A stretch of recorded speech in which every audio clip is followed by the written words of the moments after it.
A Burger King in the suburbs at 10 p.m.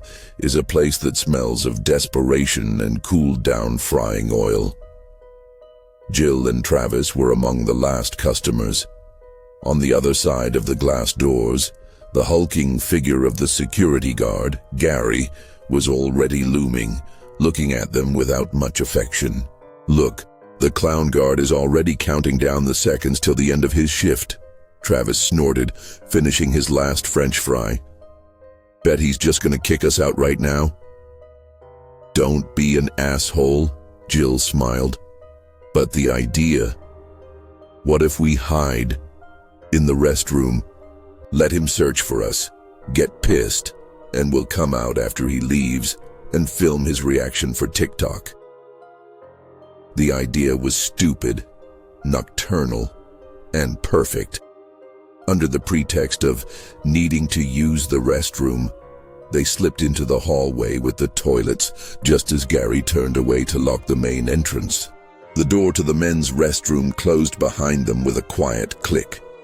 They stifled their laughter, listening to the footsteps and muttering of Gary outside the door. They heard him walk through the hall, check the kitchen, and finally, his heavy footsteps retreated towards the service exit. The sound of a heavy iron door slamming shut and the click of the main lock followed. "Perfect," Travis whispered. "We're the kings of the nighttime BK." He pulled the handle to go out and start his stupid filming. The handle didn't budge. He pulled harder. Nothing. Strange.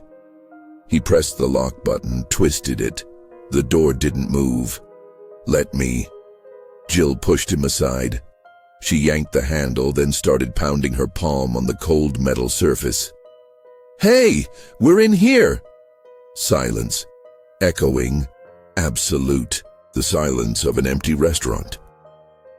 "Relax," said Travis, but a note of anxiety was already creeping into his voice. "It's probably just stuck, or he propped something against it from the outside. We'll call someone." He pulled out his phone. A cross icon adorned the screen. No service. They looked at their phones simultaneously, and the first spark of real fear flashed in their eyes. It was at that moment that the ventilation hissed to life, and the light above the sinks flickered and went out, leaving them in the dim glow of the emergency lamp above the toilet. It cast yellowish, dancing shadows. "Okay, let's not panic," said Jill, but her voice trembled. "Let's just sit until morning. The workers will come at 6 a.m. They sat down on the cold, tiled floor, leaning their backs against the wall. The first hour passed with jokes and attempts not to think about the creepiness. The second hour, in a viscous, oppressive silence. It was then that Travis noticed something. "Do you hear that?" "What?" "Rustling. From the stall." They froze. From the last stall, the door of which was tightly closed, came a quiet, wet sound, as if someone was slowly, very slowly, unwrapping a burger. "Who's there?" Jill shouted in a trembling voice. The rustling stopped. Instead, they heard a quiet, contented chomp, and a child's laughter, just as wet and sticky as if its source had stuffed its mouth with food. Travis, gathering all his courage, approached the stall and pushed the door sharply. It wasn't locked. It swung open easily.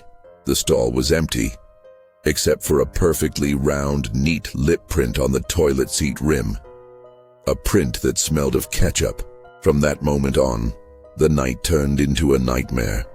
The emergency light began to flicker, and in those moments of darkness, they saw shadows. Short, stocky shadows that darted past quickly, dragging invisible chairs and trays.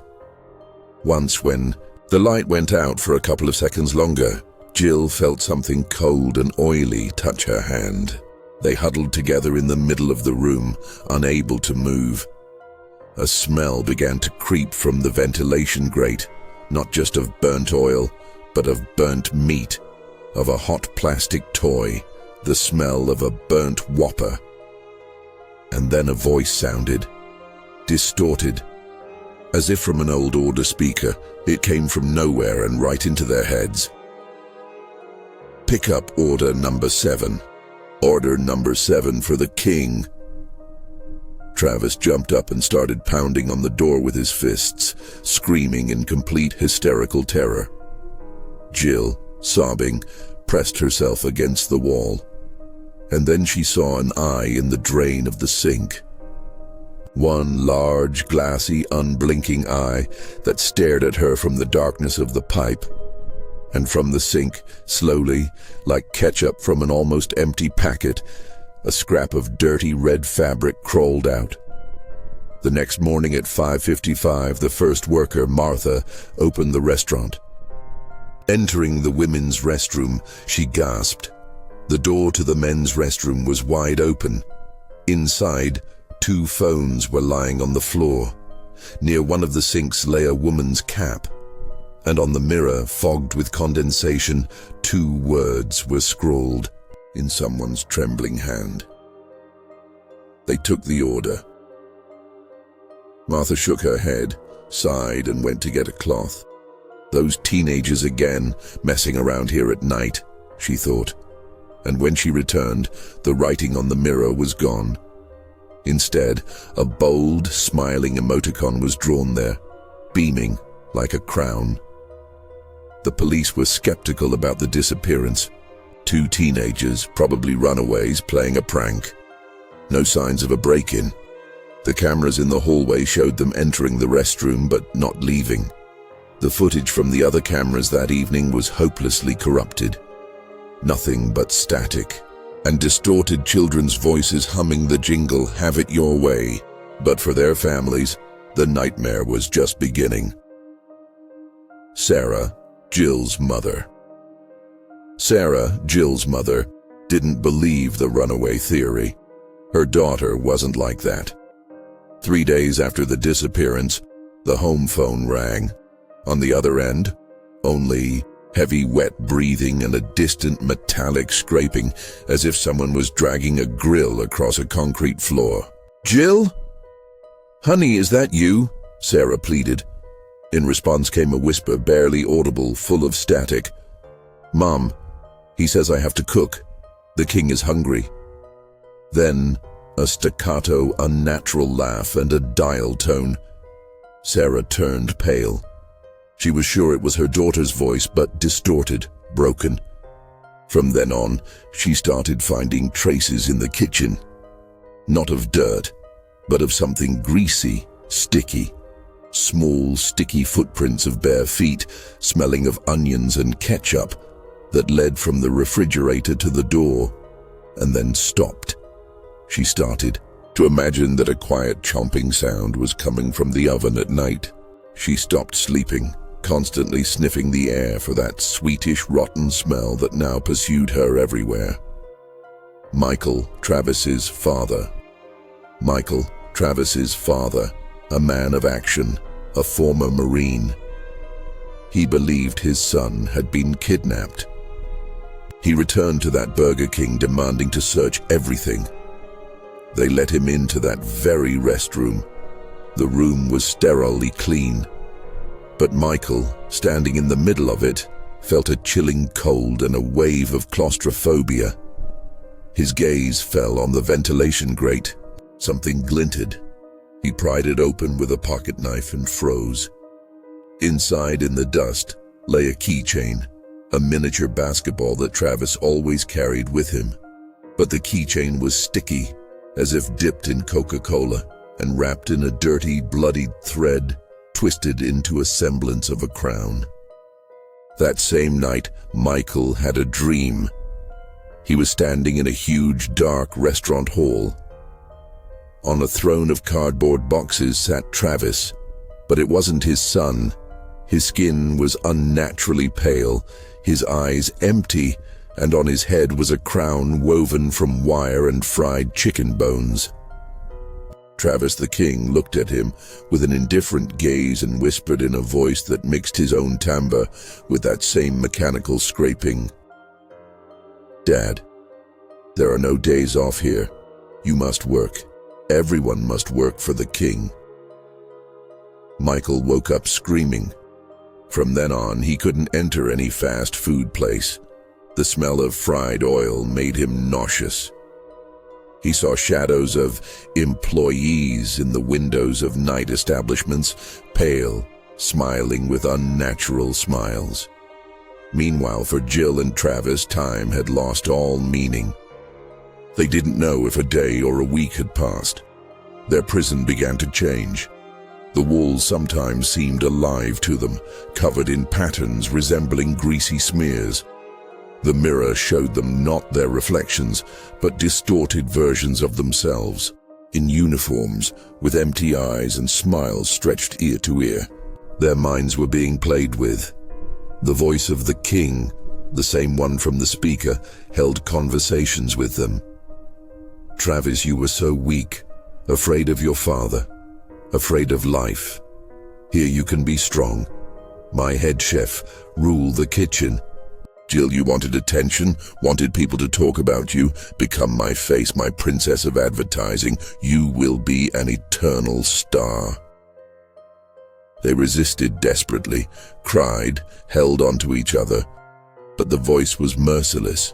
It deprived them of sleep, sent nightmares where their loved ones turned into food. It promised to stop the torment if they just agreed. If they accepted their new roles, and one day Travis, exhausted to a zombie-like state, staring at the crumbling tiles, whispered, "I don't want to be hungry anymore." From the sink, a steaming, perfectly cooked burger slowly crawled out. Travis greedily sank his teeth into it. It wasn't food. It was an illusion, the taste of ash and plastic. But his body, pushed to the limit, perceived it as salvation. He felt a surge of false energy, the approval of the king. Jill watched him in horror. He turned to her, and in his eyes she saw not her friend, but a servant. A pale, smiling with a smile that wasn't his own, servant. "He's not so bad, Jill." Travis's voice was alien. "He gives us what we lacked. Order, purpose. You should try it." He held out the half-eaten burger to her. And in that moment, Jill understood with absolute clarity that real death wasn't physical. Real death was when you put on a crown of bones and started to love your prison. Her friend was dying, turning into the eternal manager of this cursed place. And her will was the last bastion, crumbling before her eyes under the weight of the smell of fried flesh and the sweet promises of the king. Jill curled up in the corner, watching as Travis slowly turned into a puppet. His movements became mechanical, his gaze glassy. He could stand at the sink for hours, meaninglessly wiping the same plate with an invisible sponge, muttering phrases from the corporate standard under his breath. Cleanliness is our priority. Guest satisfaction is our reward.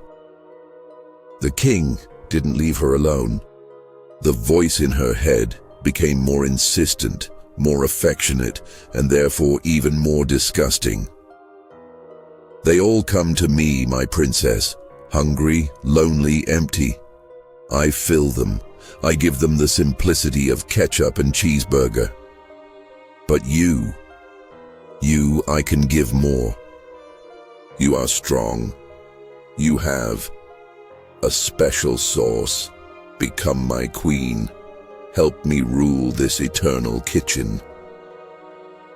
One night, Travis, without looking at her, handed her a lump of warm, damp dough. "Remember," his whisper was like the creak of an unlubricated gear. "The guests are waiting for their order." And then something clicked in Jill. Not fear, not despair. A cold, clear rage. The rage of an animal backed into a corner that has decided it will be the predator, not the prey. She looked at the lump of dough in her hand. then at Travis's empty eyes, at this pathetic parody of her friend. She slowly rose to her feet. Her posture held not a trace of her former terror. There was only icy determination. "Okay," she said quietly but clearly into the void. "I agree." The king's euphoria washed over the room in a wave. The light flickered with jubilant flashes. Travis bowed in a low, unnatural bow. "Accepted. Welcome to the family, my queen." "But I have one condition," Jill continued, and her voice grew firmer. "I will not rule in this musty crypt. My throne must be where it all began, in the main hall."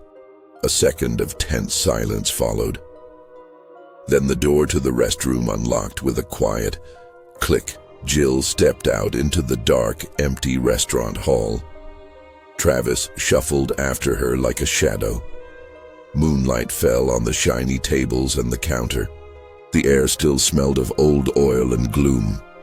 She walked up to the cash register, placed her hands on the cold touch panel. "I'm ready," she said. "Show me your true power. Give me the power to recruit new servants." The sensation was akin to an electric shock. Through her fingers, into her mind, flowed torrents of information. She saw not just a restaurant, she saw a network. Thousands of such establishments all over the world. Abandoned McDonald's, dark KFCs, deserted Pizza Huts. And in each of them, its own little lonely king, craving attention, craving servants. They were weak, disunited, locked in their old, forgotten kingdoms. And she understood. The king from her Burger King was not an omnipotent deity. He was just one of many. A lonely parasite who had finally found a mate. A smile touched Jill's lips. Not a mad one, not a broken one. A strategic, cunning smile of a general who has seen weakness in the enemy's camp. "Thanks for the trust," she mentally whispered to her fiancé. "Now watch." She closed her eyes, penetrating deeper into the network. She found these brethren, the ghosts of fast food, feeding on the fear of teenagers who stayed past closing and the despair of night workers. She didn't subdue them by force. She offered them a deal, a merger, a united front. She offered them her mind, her human cunning, which they so lacked. And in return, their power, their influence. The king in her restaurant suddenly felt that something was wrong. His power over this place began to slip away, dissolving into a new, more powerful, colder consciousness. He tried to rebel, to force Travis to stop her, but Travis froze, torn between two commands. It was too late. Jill opened her eyes. They burned with an icy green light, like the touch screens of new modern cash registers. She snapped her fingers. On all the tables, on all the counters, on the trays, and even on the floor, holographic menus lit up. The music from the speakers changed from the tedious jingle to a low, hypnotic techno beat. System reset complete. Her voice sounded from the speakers, pure, digital, and ruthless. "Welcome to Burger Jill's. Your access code is your hunger. Your loyalty is your soul." She turned to Travis. He was looking at her with animal fear. "Don't be afraid," said Jill, and her smile became wide, unnatural, like on a promotional poster. "We have a big plan. We need to hire staff." She waved her hand. The service exit creaked open. On the threshold, in the moonlight, stood Gary, the security guard. His face was pale, his eyes rolled back. He slowly, like a robot, took a step forward. "See?" Jill said softly, adjusting an invisible crown in her hair. Our first candidate, manager of security. She looked out the dark window beyond which the sleeping city was visible. Soon, she whispered, everyone will be hungry for our attention, and we will feed them. We will feed the whole world.